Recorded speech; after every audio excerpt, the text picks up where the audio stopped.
If I had a nickel for every time a female character from a comic book show got hate online because they got hurt and have human feelings, I'd have 5 nickels, which isn't a lot, but it's still fucked up that it happened 5 times. What? Human feelings? Really? That's what we're calling it now? Do female characters sometimes get an unreasonable amount of hate from men online? Sure. Let's not sit here and act like all these characters listed right here is the same thing as, say, a Skyler White. Starlight, victim blamed her boyfriend for getting essayed by a shapeshifter who looked like her, sounded like her, and had all her memories. And despite the fact that he eventually figured out on his own that it was an imposter, he proceeds to yell at him for not figuring it out sooner. So she has the right to be mad at that, but we don't have the right to be mad at her for being mad at that.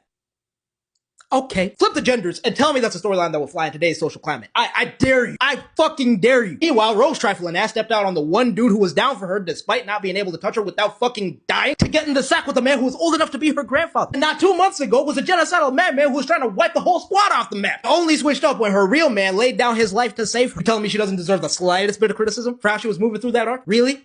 Okay. Now, I don't have as much smoke for Lois being mad about Superman's secret identity as I have for Amber being mad about Mark. Because Lois' frustration made a lot more sense with how the arc was written. Lois' problem wasn't just that Clark hid his identity from her. It was just the way she found out that had her questioning whether or not the man she knew was just a carefully crafted persona. His feelings for her were even real. And it was made better by the fact that before the reveal happened, we didn't have to sit through 8 episodes of her being like, why is my boyfriend always late? Why he always canceling plans? Why did he never have time for me? Despite knowing in the back of her mind that the reason her boyfriend's always late is because her boyfriend's a superhero. Amber being mad at the secret itself was not the problem a lot of folks had with it. At least not me. What made it frustrating and bad writing was when she revealed that she knew all along. Because it makes the way she was acting in retrospect all the more unreasonable. She knew Mark was out here saving lives, fighting evil, getting his back blown out by mofos like Battle Beast on the daily. She actively chose to add to his stress by complaining about it all the time. Now that I think about it, her and Lois ain't that different after all. Maybe they are the same. Only one I'll maybe give you is Nico Minoru, because I still have not seen that new Spider-Man cartoon, so I don't really have much context for the situation that's being referred to. But if you ask me, these 4 characters here deserve most, if not all, the smoke they be getting online. And I find it so funny that in these kinds of online circles, the second the character's a female, they be throwing the concept of accountability off the bridge, Gwen Stacy style. Human feelings. Bitch, she victim blamed him. What are we talking about?